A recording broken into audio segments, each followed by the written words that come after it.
Are you ready to jump into the unknown and explore a world beyond your imagination? A world that tests your luck and is beyond limits. But the question is, are you ready to jump? If it is a yes, then you have jumped into the world of ultimate entertainment. Welcome to YOLO 247, a place of fun, indulgence, and endless surprises.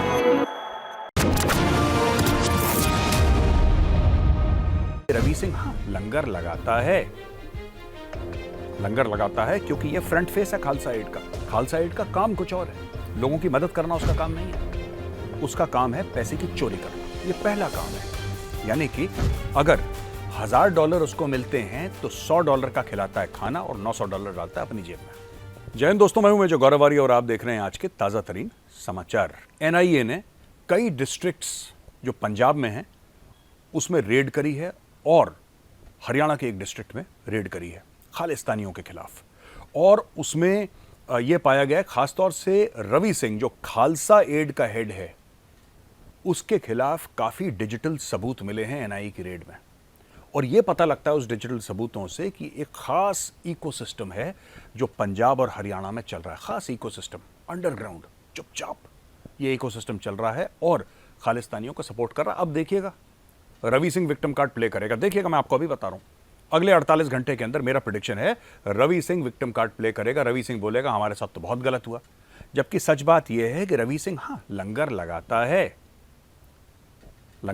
है क्योंकि यह front face है Khalsa add का काम कुछ और है।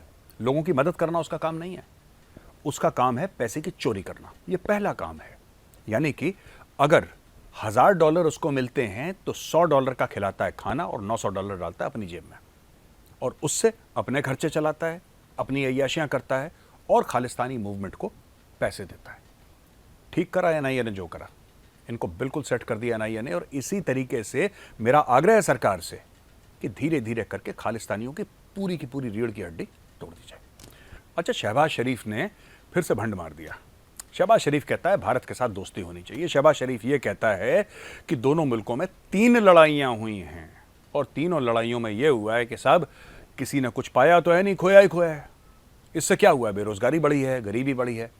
तो पहले मैं शहबाज शरीफ साहब की जो हिस्ट्री है, जो इतिहास है, जो तारीख है, उसको करेक्ट करता चलूं। शहबाज शरीफ साहब 3 नहीं 4 जंगें हुई हैं।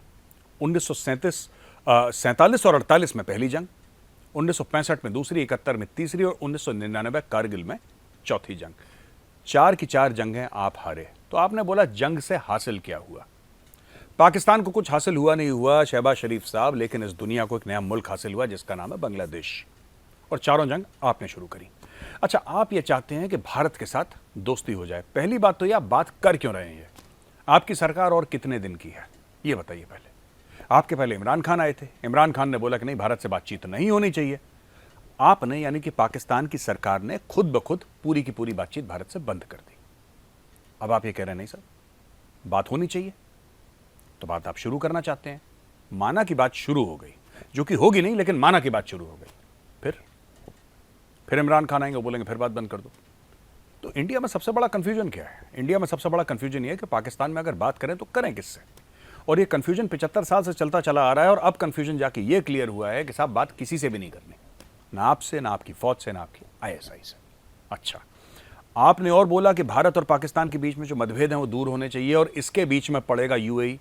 आपने गुहार लगाई है भारत से और यूएई से। देखिए, भारत किसी तीसरे पक्ष की मध्यस्थता है उसको स्वीकार नहीं करता। ये तो आपको कश्मीर मामले से पता चल गया होगा। लेकिन एक बात आपको समझनी पड़ेगी शहबाज शरीफ साहब, ये आपकी हरकतें हैं जो टेररिज्म यानी कि आतंकवाद, दहशतगर्दी जो आप लोग फैलाते हैं। एक छोटी सी और बात साहब, आप ये कहते हैं कि ट्रेड को पॉलिटिसाइज कर दिया भारत ने, आप ये कहते हैं कि क्रिकेट को पॉलिटिसाइज कर दिया, राजनीतिकरण कर दिया। भारत कहता है हम पाकिस्तान में नहीं खेलेंगे, तो आपने बोला साहब क्रिकेट में भी गंद डाल दी भारत ने, बुरा कर दिया क्रिकेट को। मैं आपसे एक छोटी सी बात पूछना चाहता हूं, भारत ने आपसे मांगा क्या था? भारत ने बोला था कि भारत जो है वो व्यापार करना चाहता है अफगानिस्तान और सेंट्रल एशिया से, और भारत ने आपसे मांगी थी राहदारी कि पाकिस्तान के थ्रू हमारे ट्रक्स जाएंगे। तो आपने बोला साहब कि नहीं, हो सकता है भारत हथियार भेज रहा हो सकता है भारत कोई गलत चीज भेज रहा हो। तो भारत ने बोला साहब आपके मुल्क से जाएंगे ट्रक, आप चेक कर लीजिए, आपके कस्टम्स वाले, आपकी फौज, आपकी आईएसआई सब मिलकर ट्रक्स चेक करिए, लेकिन हमारे ट्रक्स जाने दीजिए। हमने बाद में एक बार और रिक्वेस्ट करा आपसे जब अफगानिस्तान में लोग भूख से मर रहे थे, ठंड से मर रहे थे, हमने बोला कि साहब कुछ कंबल हैं, कुछ दवाइयां हैं, कुछ खाने का सामान है, क्या वो पाकिस्तान के थ्रू अफगानिस्तान जा सकता है? आपने फिर मना कर दिया। ये इतने सालों से आप मना करते चले आ रहे हैं कि भारत ने चाबहार पोर्ट बना दिया। भारत ने दुनिया को यह दिखा दिया कि अगर भारत को अफगानिस्तान जाना है, सेंट्रल एशिया जाना है, इवन ईस्टर्न यूरोप जाना है, रशिया जाना है, तो पाकिस्तान की आवश्यकता है ही नहीं। ये भी, इस बात का भी आपको बुरा लग गया। अब आप कह रहे हैं कि भारत के साथ दोस्ती करनी है, भारत के साथ जो हमारे रिश्ते खराब हुए हैं ना, उनको दोबारा ठीक करना है। साहब, सबसे पहले जो पीडीएम के अंदर आपके रिश्ते खराब हो रखे हैं, आप उनको तो ठीक करिए। आपकी जितनी भी पार्टियां मिलके इमरान खान की सरकार गिराई थी, आपस में लड़ रहा है पीडीएम। मौलाना फजलुर रहमान की पार्टी ये कहती है कि जो रिलीजियस फैनेटिसिज्म के खिलाफ जो आपने बिल पेश करा था और बोला था कि जो रिलीजियसली फैनेटिक पार्टीज हैं, जो शिद्दत पसंद पार्टीज हैं, पॉलिटिकल पार्टीज, उनको चुनाव नहीं लड़ने दिया जाएगा। वो जो बिल था, आप कह रहे थे कि हां ऐसा नहीं होना चाहिए।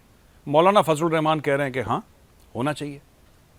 और हां होना चाहिए यानी कि बैन होनी चाहिए, वो पार्टियां नहीं बैन होनी चाहिए। इस मतभेद के अंदर 48 घंटे के अंदर उनकी पार्टी के ऊपर अटैक हो जाता है और 45 से ज्यादा लोग मारे जाते हैं।